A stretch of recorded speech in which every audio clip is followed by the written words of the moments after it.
Hello, everyone. My name is Amanda Graham. I'm the Senior Segment Marketing Manager here at GenScript for our IVD portfolio. My presentation today is called From Insight to Impact, Enabling Sensitive, Specific Point-of-Care Assays for Infectious Disease.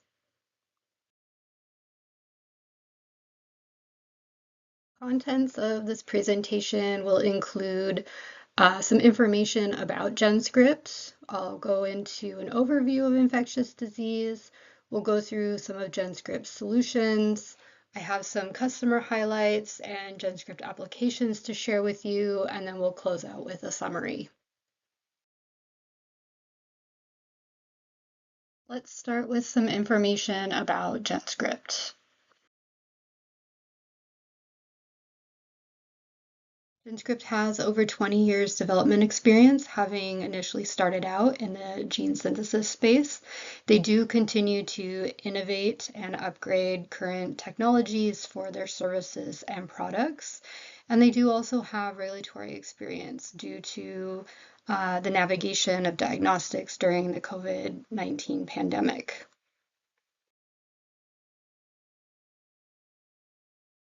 Looking at the history and milestones of the GenScript group, GenScript was founded in 2002 in Piscataway, New Jersey, and since then has expanded the umbrella to include BestSign, Legend Biotech, and ProBio. Here we'll go ahead and just take a look at the subsidiaries a little bit closer. GenScript, the life science CRO, that is the group that I am a part of. We have ProBio, which is our biologics CDMO, Legend Biotech, responsible for cell therapy developments, and then we have BestSign, conducting synthetic biology.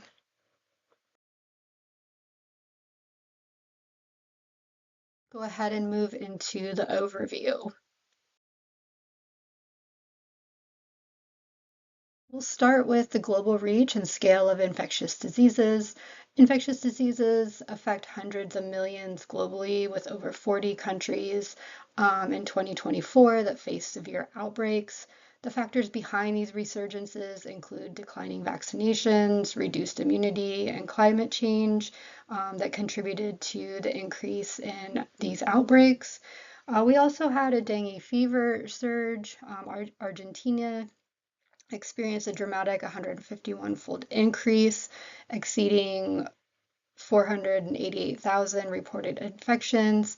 So there is a need for global response related to enhanced health monitoring, vaccination campaigns, and internal cooperation in order to mitigate the impact that these diseases can have.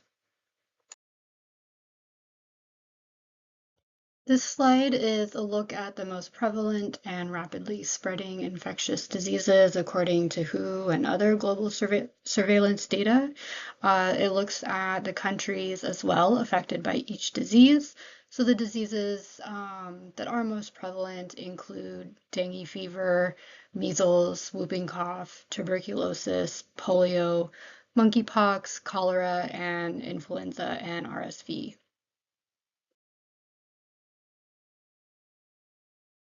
Slide is a chart compiled of diagnostics that are used for some of these infectious disease diagnoses in order to make sure that individuals who may be infected can be diagnosed sooner, getting them treatment sooner, improving the opportunity for recovery.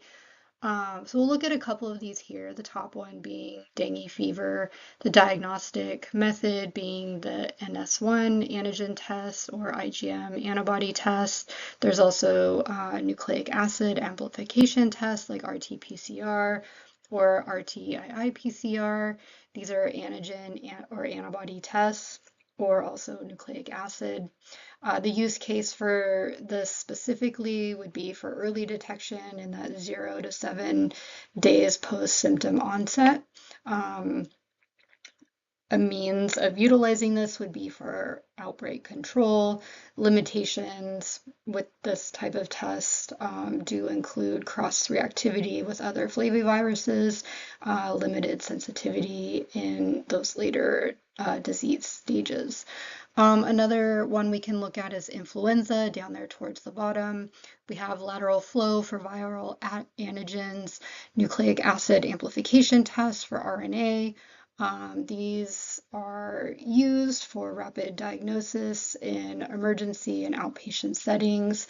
The limitations of these type of tests include lower sensitivity of antigen and also some seasonal variability.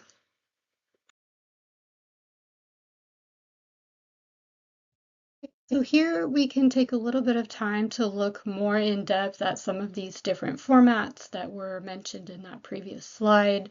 We have the lateral flow assays or rapid tests, where the principle of these is essentially immunochromatographic technique using capillary action to detect antigens or antibodies. These can be used for diseases like COVID-19. We saw that listed for influenza and dengue. It can be used to multiplex as well. So this can be done and achieved by placing multiple capture zones or spots on a single strip, or sometimes we see some of these, they're kind of next to each other in the same kind of cassette. The advantages of these types of tests are that they're low cost, they're portable, they're very easy to use. The limitations with these do tend to be the lower sensitivity. Sometimes we see cross-reactivity, also high antibody consumption. Another format is LAMP, or loop-mediated isothermal amplification. The principle here being the DNA amplification can be done at a constant temperature using specifically designed primers. So this is important because it often removes the need for the thermocyclers used for PCR. These can be used to detect bacterial, viral, or parasitic DNA, RNA. These also can be multiplexed, although it's complex due to the primer design. Advantages include that it goes back to the fast and sensitive, being fast and sensitive, similar to PCR, really highlighting the removal of needing that thermocycler. The limitations do refer back to multiplex being difficult and the risk of nonspecific amplification. The next format to look at would be nucleic acid amplification tests, specifically multiplexing in this format. This is going to allow you to simultaneously amplify and detect of multiple nucleic acid targets. So we can see this being used with syndromic panels for respiratory, gastrointestinal, or even STI pathogens. The formats for this include PCR, RT-PCR. More recently, we're seeing CRISPR involved with CRISPR Enhance, like with the Sherlock and detector formats. The advantages here being that high sensitivity and specificity, broad pathogen coverage, although the limitations do include cost, complexity, and equipment needs. Let's go ahead and move into, for those formats, the different biological and synthetic components that would be required to develop and manufacture. So we have antibodies and antigens. Antibodies can capture the specific antigens in immunoassays like the lateral flow and like we see in traditional ELISA to detect pathogens. We have CRISPR proteins and guide RNAs. The CRISPR proteins Cas12a and 13a do detect nucleic acids with very high sensitivity, guided by that custom gRNA target. We have synthetic DNA and aptamers, where synthetic DNA templates and aptamers provide precise target recognition and that signal amplification in these assays. And then we have reporter molecules.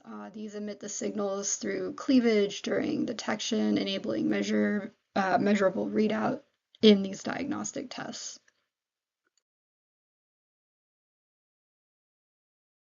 Having looked through some of the prevalent infectious diseases and some of the different diagnostics and point of care involved in diagnosing patients, we'll take a look at the challenges in point of care development specific to some of the formats I referenced in the previous slide.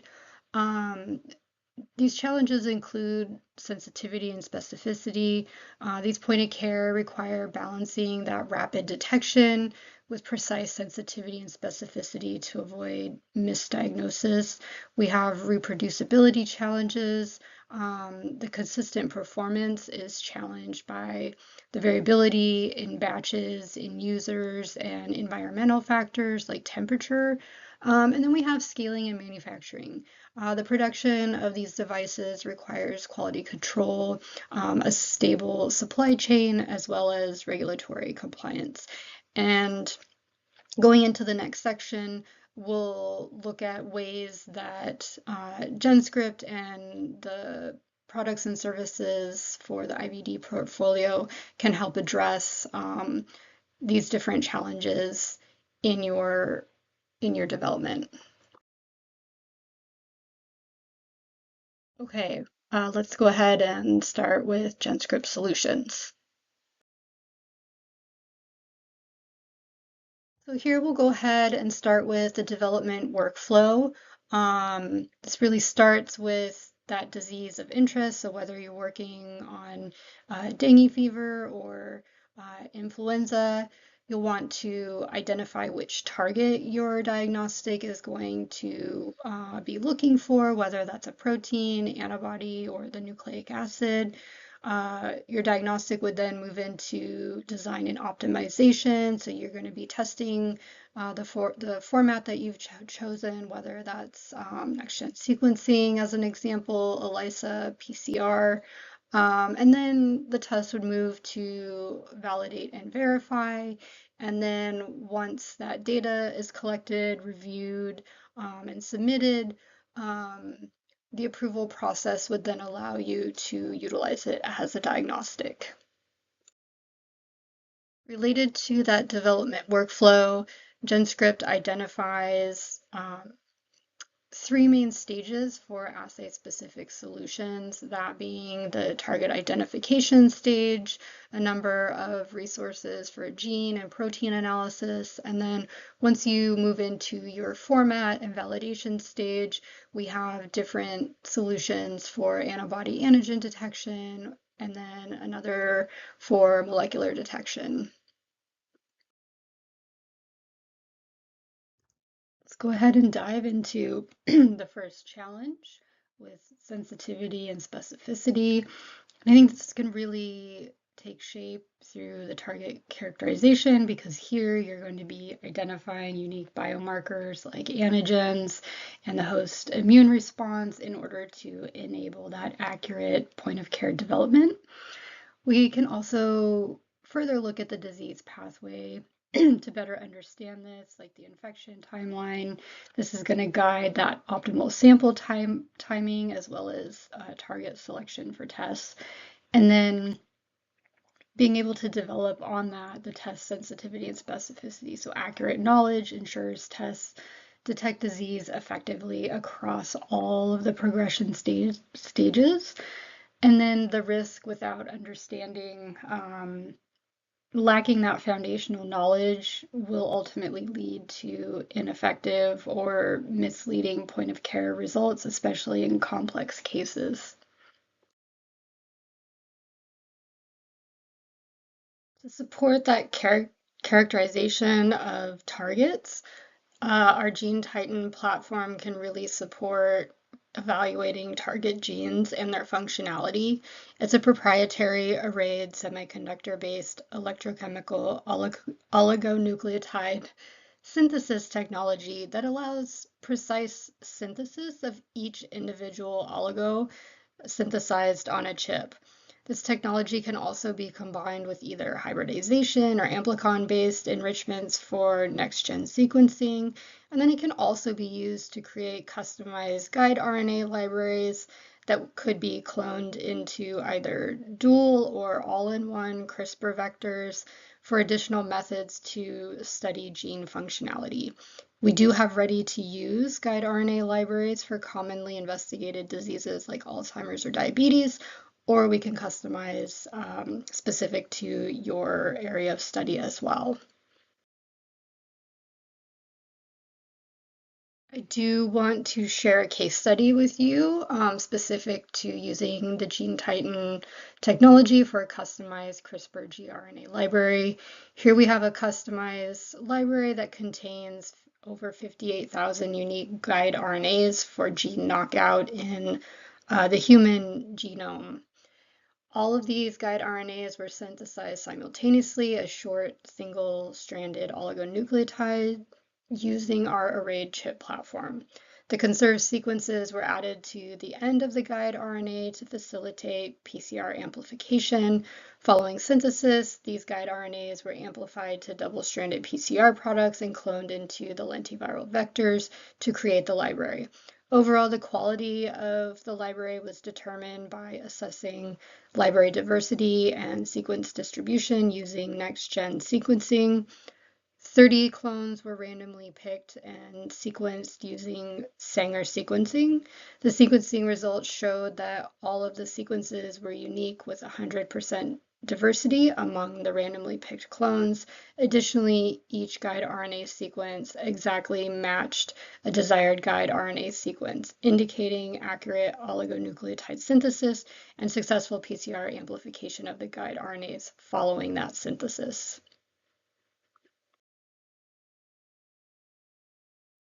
CRISPR nucleases play a critical role in gene editing and can be added to create a model to better understand the intricacies of disease and the potential for protein-protein binding. We do offer a variety of off-the-shelf nucleases such as Cas9, 12A, or 13A, as well as prime editors in order to customize your gene editing strategy with that incorporation of our single guide RNA service. This allows you to create a couple of targeted edits, or you can add to your custom library to enable high throughput screening.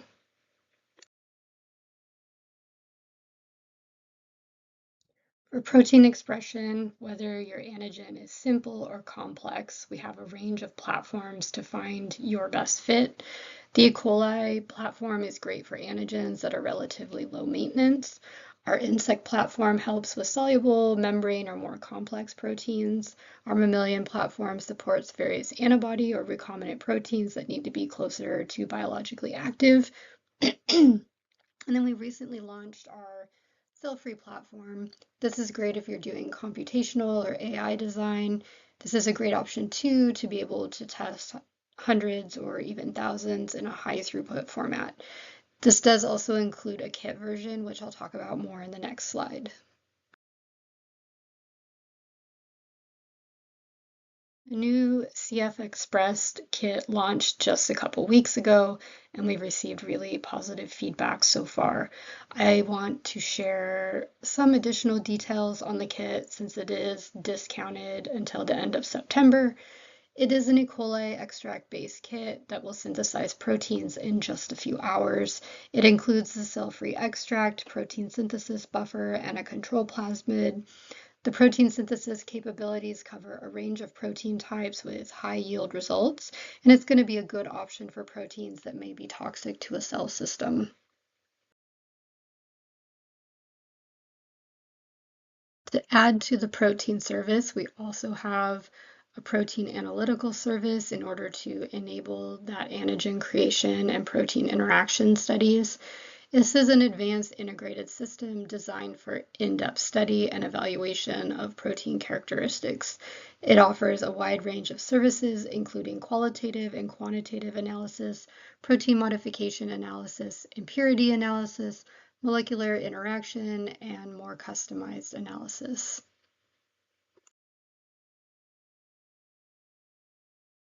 I have a case study here showing that protein analytical integration and what it might look like with the utilization of the TurboCho mammalian protein expression platform that we have. This is actually a scalable platform that I was going to talk about later in the presentation, but I do want to show how this can be applied and integrated. So in these earlier stages with the high throughput and the expression early in the development stages, you could add qualitative and quantitative analysis that would include the purity by SDS or HPLC. We have affinity screening, ranking, as well as some of those more customized services available as you scale up into the later stages with assay validation and optimization. There's the option with protein modification and molecular interaction analyses where you can look at identification by mass, post-translational modifications, glycan analysis, binding affinity, and more.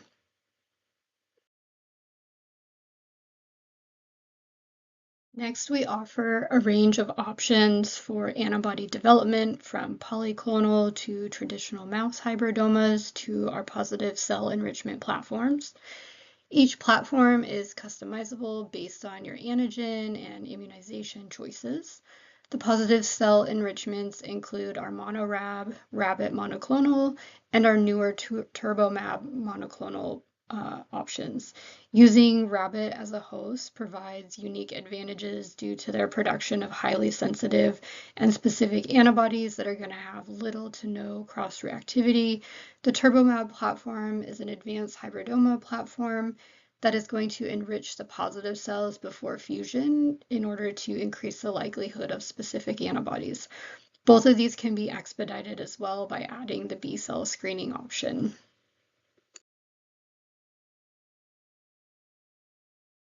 Showcase the monorab platform. I have a case study here to share where we looked at anti-beta-actin, monoclonal antibody produced for IHC. We generated antibody in both mouse and rabbit, and this data can be seen in figure 1, where picture A is the mouse anti-beta-actin and B is the rabbit. In C, this significantly shows more binding or better affinity of the rabbit anti-beta-actin as highlighted by the white arrows. And then in figure 2, we compared the anti-rabbit beta-actin to 2 competitors and found ours to have higher sensitivity compared to competitor A and higher specificity than competitor B.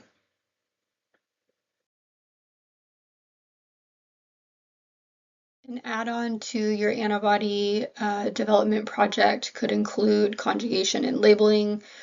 For antibodies, we have biotin, horseradish peroxidase, or fluorescence. By binding the fluorescence in a direct format, this can help expedite the staining protocol, as well as reducing the background and also simplifying multi-signal assays. We do also have the option and capability with oligo conjugation. Ultimately, this would be an oligo strand or a DNA molecule that can be conjugated to an antibody, a peptide, or a protein. And applications for this could include immuno-PCR, an immune assay, or a proximity ligation assay.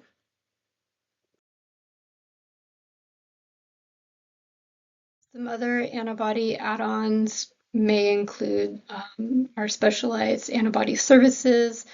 We have a number of single-chain variant fragment generation packages, as well as antibody pairing packages. We can also perform independent antibody validation. We can also assist with antibody optimizations or DNA mutant libraries. These are common with antibodies if you're looking at the hinge engineering, the CDR and variable region engineering, or even the FC region engineering.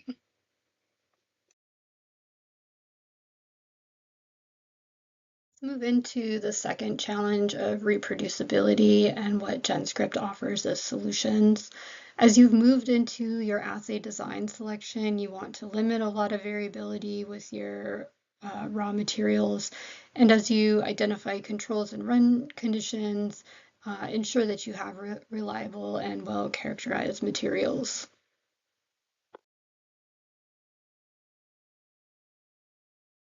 We have a pretty comprehensive portfolio of off-the-shelf IVD antibodies. These have complete characterization, identified pairs for common targets across the most commonly investigated diseases like diabetes, Alzheimer's, and some infectious diseases like HIV and HCV. Additionally, they have superior lot-to-lot consistency and follow a high standard quality control from the National Institute for Biologics.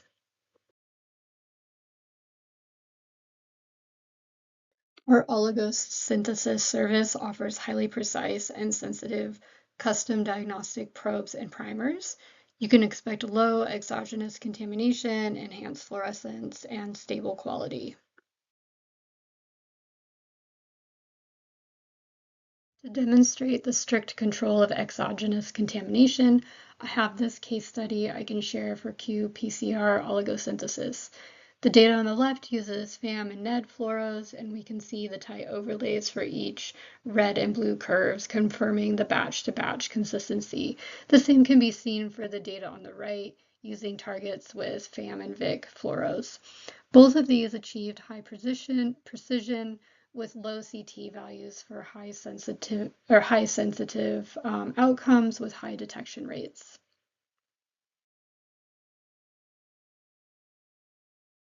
We have a number of off-the-shelf products to support enhancing reproducibility.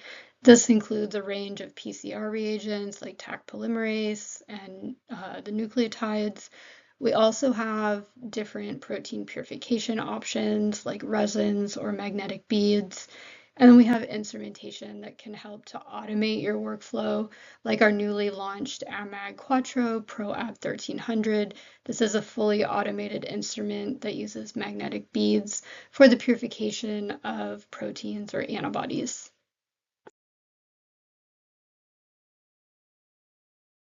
Let's move to our last challenge for point of care development, that being scale up. So GenScript does ensure your prototype materials seamlessly transition to large scale production, preserving the sensitivity, specificity, and reproducibility. Our technologies optimize that cost efficiency and consistency, empowering you to deliver high performance point of care at scale.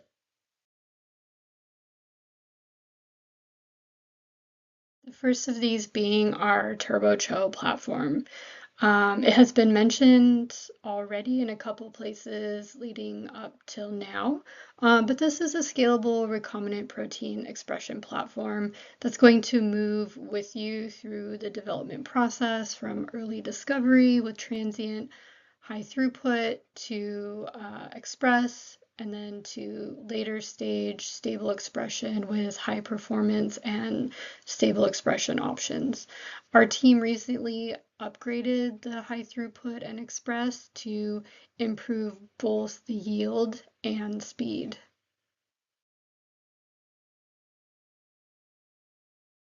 We can also scale antibody yields through our large-scale antibody production service. This slide here demonstrates our ascites production, and we can deliver 2 to 5 mils of 1 to 10 mg per mil of monoclonal antibody. And then alternatively, we can also scale up hybridoma or recombinant antibody production. For hybridoma, we can deliver 15 to 50 mg per liter, and for recombinant antibody, over 100 milligrams per liter. In this next section, I want to share some customer highlights to show you how they are using some of the services I shared today for their diagnostic research. And then I wanted to share the different COVID diagnostics that GenScript commercialized during the pandemic, utilizing services and products that we offer.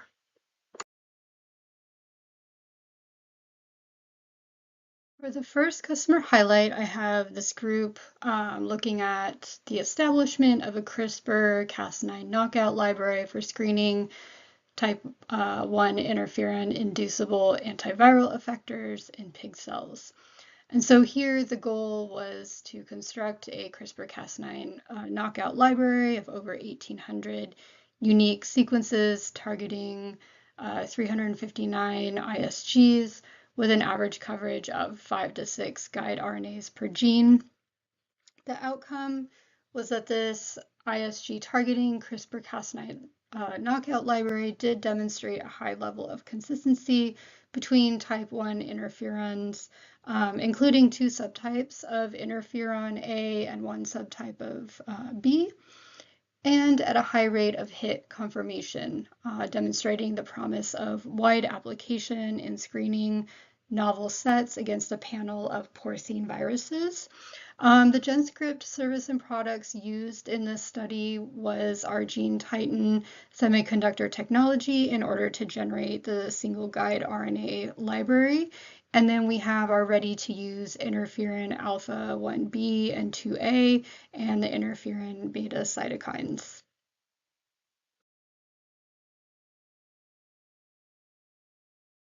For this second customer highlight, we have a group looking at the analysis of whole genome to identify Alternarius species. And the goal in their study was to develop a robust and efficient method to identify these Alternarius species using the analysis of the whole genome. The method aimed to facilitate the timely detection of these species, enabling targeted treatments and mitigating associated changes.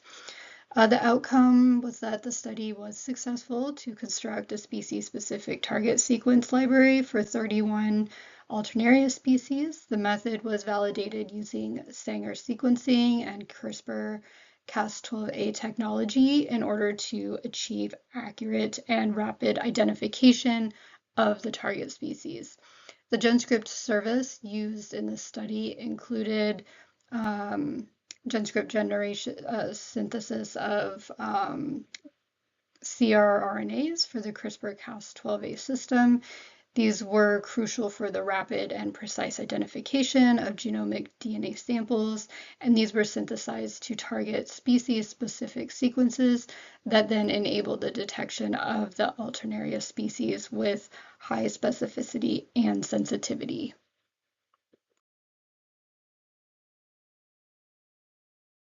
So next I want to move to share the GenScript diagnostics, and just to preface that many of these products are no longer available. The purpose here is really to share our development and commercialization achievements. The first one here on the screen is our CPAS SARS-CoV-2 neutralizing antibody detection kit. The clinical indications for this kit was to detect anti-SARS-CoV-2 neutralizing antibody in patient serum and plasma. This ELISA did achieve multiple regulatory approvals in multiple countries around the world.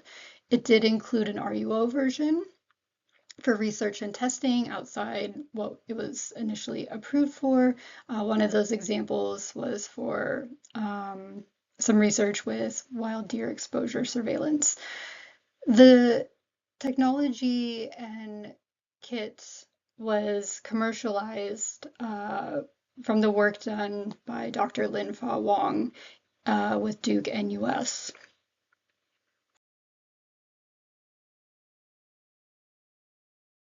The technology for this ELISA was essentially the replication of conventional virus neutralization testing into a surrogate technology that allowed for a high throughput testing format and then eliminated the need for advanced biosafety conditions. When we look at the mechanism of SARS-CoV-2, the spike protein of the virus would bind our human ACE2 receptor.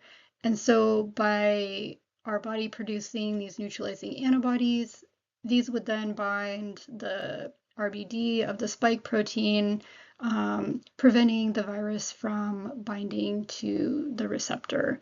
What we did was convert that into an ELISA format using a recombinant ACE2 receptor protein bound to the ELISA plate, using the RBD, conjugating that to HRP, so that if that was able to bind to the plate, that a color developed. So if the patient had neutralizing antibody, this would bind the RBD and it would be washed away. So it's a little bit of a reverse concept where negative samples generated a color, but if the patient had neutralizing antibody, no color, no or little, very little color would develop.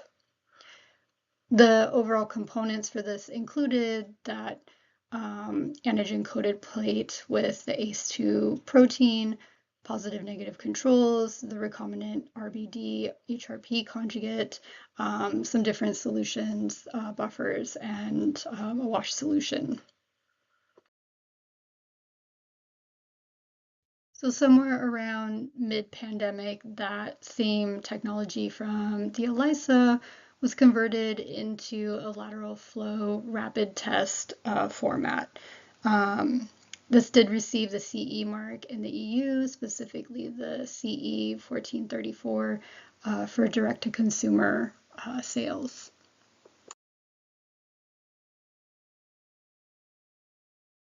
To expand a little bit more on the technology and how it was applied into lateral flow. Ultimately, the principle of this was the lateral flow latex immunoassay and used immunochromatography blocking sandwich method in order to detect the SARS-CoV-2 neutralizing antibodies in the sample. So the conjugation pad contained RBD and chicken IgY labeled with latex microspheres. The nitrocellulose membrane was coated with ACE2, the blocking line, and then we had RBD as the test line and the anti-chicken IgY antibody as the control line. If the sample contained neutralizing antibody, a red line appeared on the test pad or the T line, and the red line would then be red as a positive result. The neutralizing antibody content was positively correlated with the depth of color of the T line and could be assessed using a control color card that was provided in the kit. If the sample did not contain neutralizing antibody, then no red line developed.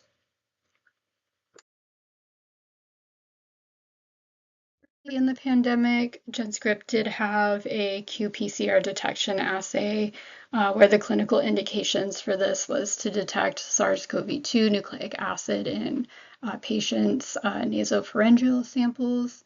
This did receive the CE mark in Europe. It was RUO in the US, but overall it was a TACMAN qPCR assay that targeted the ORF1 AB, the RDRP, N, and E genes in the SARS-CoV-2 genome.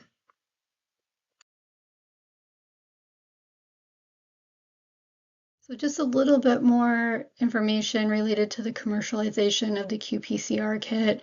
The development of this was based on early and available coronavirus research at the time. Customers could choose to do single or dual labeled testing. And the output was quantitative measurement using qPCR instrumentation. And that brings us to our last section, where I'll go ahead and summarize the information that was presented today. We'll just take a look back at the development workflow when it comes to identifying the disease of interest, moving to identify the target, design and optimize the test format, validate and verify, and then upon approval, use it for diagnostic purposes.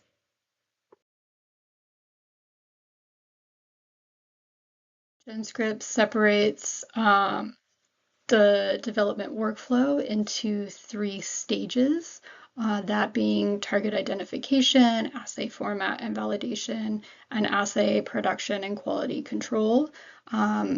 Once you've identified the format, the solutions become more assay specific, whether you're looking at antibody antigen detection or molecular detection.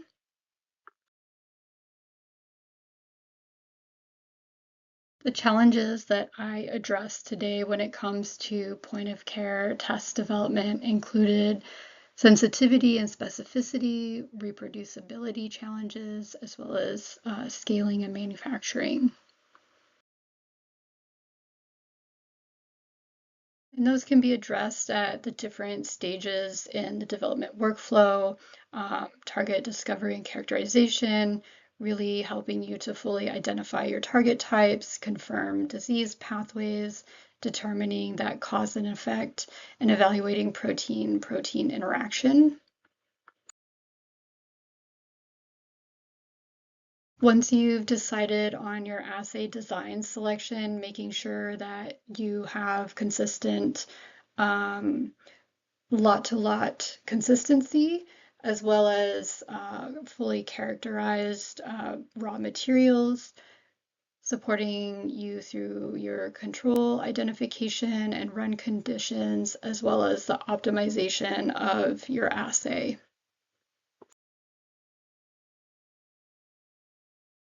Lastly, when it comes to assay production and quality control, making sure that you have the capabilities to scale up in order to run field and clinical testing, your raw material lot production, validating via regulatory processes, and then to be able to implement the quality control processes. By sharing with you a couple of customer highlights, this also puts the spotlight on our customer success and over 20 years of partnership that we have had supporting them.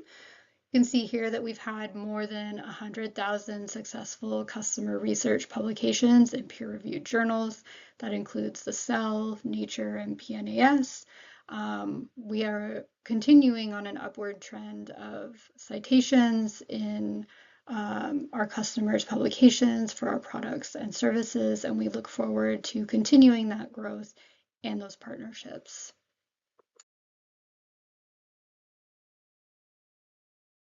And that concludes my presentation today. I thank you for your time. If you have questions, please reach out to us.